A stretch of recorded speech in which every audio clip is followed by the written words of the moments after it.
chaque matin, quoi qu'il arrive, ma femme, dès qu'elle se réveille, alors que ce soit que je sois réveillé juste avant elle ou après elle, dès qu'elle me voit, la première chose qu'elle fait, c'est me sourire. Et vous savez quoi?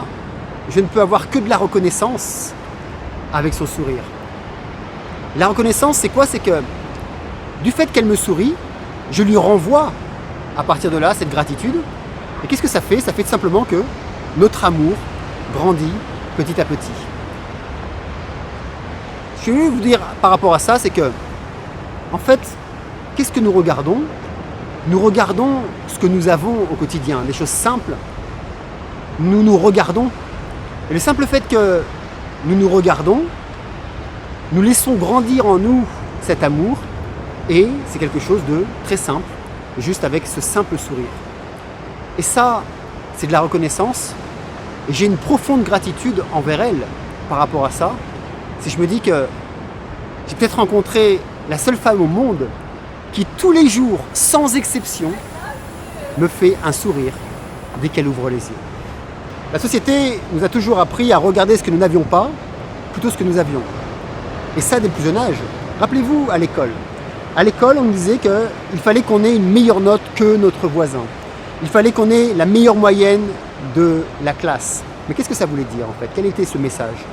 Le message simplement que ce que nous avions, ne serait-ce que, je sais pas, 2 ou 3 sur 10, ou alors 7 ou 8 sur 20, ben, ça ne suffisait pas.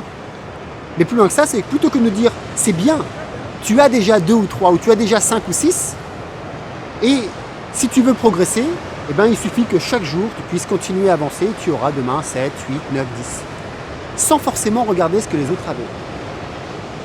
Et ça change tout parce que lorsque l'on regarde ce que l'on a, automatiquement le sentiment de déprime, de crainte, de peur, de doute s'efface. Moi, ce que je veux vous dire par là, c'est que si vous regardez depuis maintenant 18 mois, depuis 18 mois, il y a énormément de personnes qui ruminent des idées sombres, qui ruminent des idées de complot, qui ruminent du noir.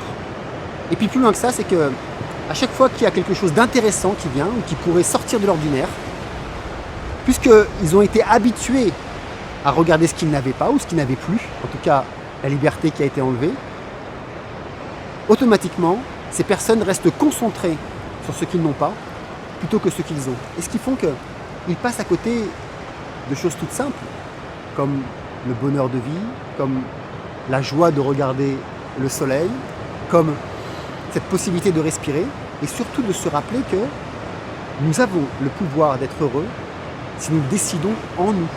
Et ça, c'est un droit, tout simplement, qui nous revient. Donc, à force de répéter sans cesse ces idées sombres, à force de répéter ces idées de complot, à force de répéter tout ce que l'on perd au quotidien, qu'est-ce qui se passe? On nourrit un égrégore, et quand il y a à peu près 5 ou 6 milliards de personnes sur Terre qui nourrissent exactement le même égrégore, vous pouvez comprendre que l'énergie que l'on reçoit est énorme, et que ça devient vraiment difficile et délicat pour chacun d'entre nous, en tout cas pour les personnes qui ont une tendance énergétique et qui ressentent cette énergie, ça devient très difficile de pouvoir rester centré avec soi-même. Et pourtant, à chaque fois qu'on va avoir une pensée opposée, une pensée de gratitude, une pensée d'amour, une pensée de joie, une pensée de bien-être, une pensée de bonheur tout simplement, regarder les choses simples autour de nous, qu'est-ce qu'on fait? On va nourrir un égrégore opposé à l'égrégore sombre, à l'égrégore de doute, à l'égrégore de peur que l'on veut nous influer.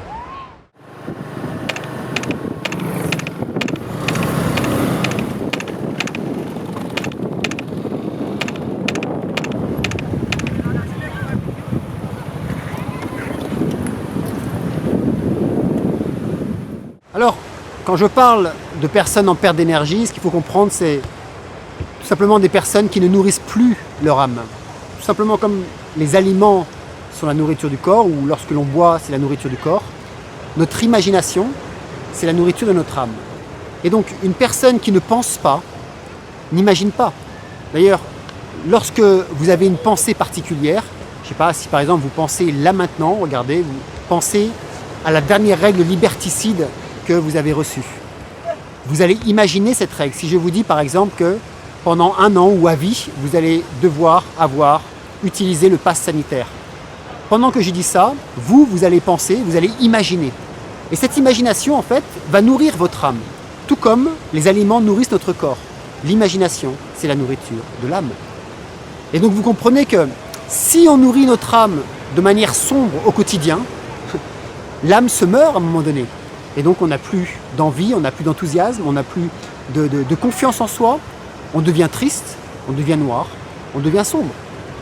Alors, la question c'est comment justement pratiquer cette gratitude. Alors moi ce que je vous invite à faire c'est pas simplement pratiquer la gratitude en émettant une pensée ou une idée en disant oui, je suis bien, la vie est belle, etc. On n'est pas du tout dans la pensée positive.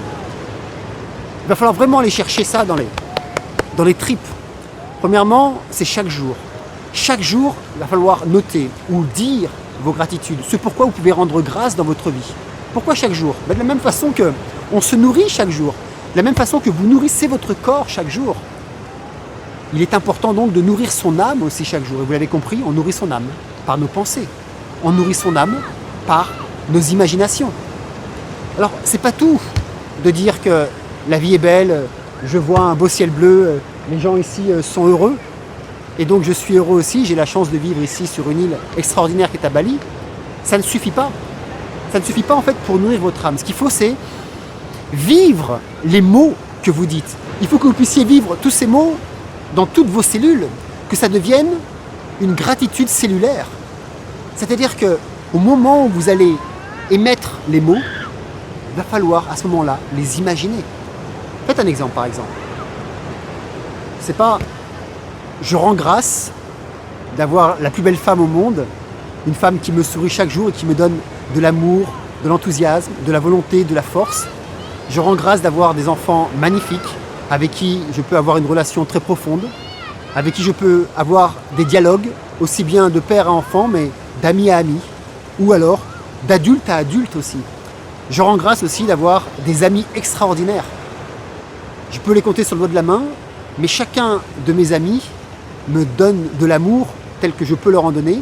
Il y a un échange, il y a un amour d'âme extraordinaire. Vous voyez, lorsque je vous dis ça, par exemple, alors je peux aussi rendre grâce tout simplement pour le simple fait d'avoir de l'eau à volonté en tournant sur un robinet. Je peux rendre grâce aussi de pouvoir manger tous les jours à ma faim, alors que des millions d'enfants meurent de faim chaque jour. Lorsque je vous dis ça, lorsque j'ai cette gratitude, je l'imagine, j'imagine les images qui sont là. Et là, si vous voulez, vous voyez, je ne sais pas si vous le voyez, mais j'ai des gizboms là, c'est-à-dire que j'ai les poils qui s'hérissent sur le corps. Pourquoi? Parce que je le vis de l'intérieur. Et lorsque vous vivez cette gratitude de l'intérieur, qu'est-ce qui se passe? Il se passe que vous êtes rempli d'une foi, vous êtes rempli d'amour, vous êtes rempli d'une force. Et puis plus loin que ça, c'est que lorsque vous faites ces gratitudes en disant « je rends grâce là maintenant », je ne sais pas si vous vous rendez compte, mais c'est une demande que vous faites à l'univers. C'est comme une prière, mais une vraie prière. Alors peut-être pas me faire beaucoup d'amis là sur ce coup-là, mais vous savez, lorsqu'on fait des prières en demandant « j'espère avoir une abondance financière, je souhaite pouvoir rencontrer l'âme sœur », qu'est-ce que vous demandez à l'univers? Ben, vous lui demandez d'espérer d'avoir une abondance financière et que vous souhaitez rencontrer l'âme sœur. Donc, vous allez recevoir en retour un souhait de rencontrer l'âme sœur et vous allez avoir en retour une espérance de l'abondance financière. Alors que si vous le prononcez d'une manière différente, c'est-à-dire qu'on a tous de l'argent, d'une manière ou d'une autre. Certains sont plus riches, certains ont plus d'abondance financière, mais on peut dire que si vous me regardez là ou peut-être aujourd'hui, vous avez les moyens d'acheter à manger. Vous avez au moins peut-être 100 € par exemple. L'abondance, c'est quoi? La gratitude, c'est quoi? C'est se dire, je rends grâce de pouvoir manger aujourd'hui. Et lorsque vous faites ça, vous envoyez une prière, une vraie prière. C'est de pouvoir manger aujourd'hui. Vous êtes heureux de manger aujourd'hui. Donc, vous mangez aujourd'hui. Et c'est ce que vous allez recevoir en retour. Vous pouvez aussi, par exemple, dire « Je rends grâce de rencontrer l'âme sœur ». Et là, qu'est-ce que vous faites? Vous envoyez une demande à l'univers de rencontrer l'âme sœur, là, ici et maintenant. Voilà comment se conjuguent en fait les prières. Et ce n'est pas de vouloir avoir quelque chose. Ce qu'il faut savoir, c'est que Lorsque vous faites une demande à l'univers au moment présent, vous l'avez déjà. Alors bien sûr, parce que comme le temps, c'est quelque chose d'incertain, et ce n'est pas quelque chose de figé, il se peut que vous recevez votre demande aujourd'hui, demain, après-demain, ou dans un mois. C'est suivant aussi vos convictions. Mais plus loin que ça, il faut savoir que si vous avez une pensée aujourd'hui positive, si vous avez une pensée aujourd'hui de gratitude, mais que le reste, par exemple, des 10 jours ou de la semaine, vous avez des pensées sombres, noires, qu'est-ce qui va se passer? Eh bien, c'est encore d'autres prières qui vont venir s'accumuler. Si vous n'avez qu'une seule journée de gratitude et 10 journées sombres, les prières que vous allez envoyer à l'univers ne seront pas celles-ci. Celles que vous allez recevoir, ce sera les 10 autres. Alors, vous pouvez aussi, par exemple, le faire lors de vos méditations. Lors de vos méditations, vous pouvez, par exemple, à la fin, envoyer de l'amour et de la grâce à tous les enfants, par exemple, qui meurent de faim aujourd'hui. Et plutôt de le dire que je souhaite que tous les enfants qui meurent de faim aujourd'hui puissent avoir à manger, dites plutôt, chaque enfant aujourd'hui peut manger à sa faim. Dites aussi, chaque personne aujourd'hui peut dormir sur un toit. Les êtres aujourd'hui ne doivent plus marcher pendant des kilomètres pour aller chercher de l'eau, ils l'ont en abondance. C'est ça, faire une vraie prière. C'est ça aussi, envoyer une demande à l'univers. Et là, vous faites en fait quoi? Vous envoyez une grâce, vous envoyez une prière tellement forte que si vous la répétez chaque jour, soyez sûr qu'elle arrivera à bon port. C'est les Tibétains, vous savez, lorsqu'ils font des prières, ils ont leur petit drapeau et leurs prières volent au vent. Pourquoi? Parce que les mots, la pensée peut voler comme ça. Donc voilà, mon message aujourd'hui, c'est juste vous dire de prenez le temps pour regarder les choses simples autour de vous. Vous avez mille et une choses à rendre grâce. De voir un ciel bleu, de voir des cerfs-volants qui volent. Par exemple, moi ici, de voir tous ces gens qui sont ici, qui sont heureux, les petits enfants qui jouent, c'est merveilleux. Le couple qui marche là-bas, c'est merveilleux. Et rien que pour ça, je rends grâce de voir qu'il y a de la joie au quotidien. Et moi, je vous invite à remettre de la joie en vous, à remettre de l'amour, à remettre de la lumière. Vous savez, pendant ces derniers 18 mois, on a voulu vous rendre sombre, vous rendre avoir des idées sombres et noires. Et moi, je vous invite à devenir lumineux.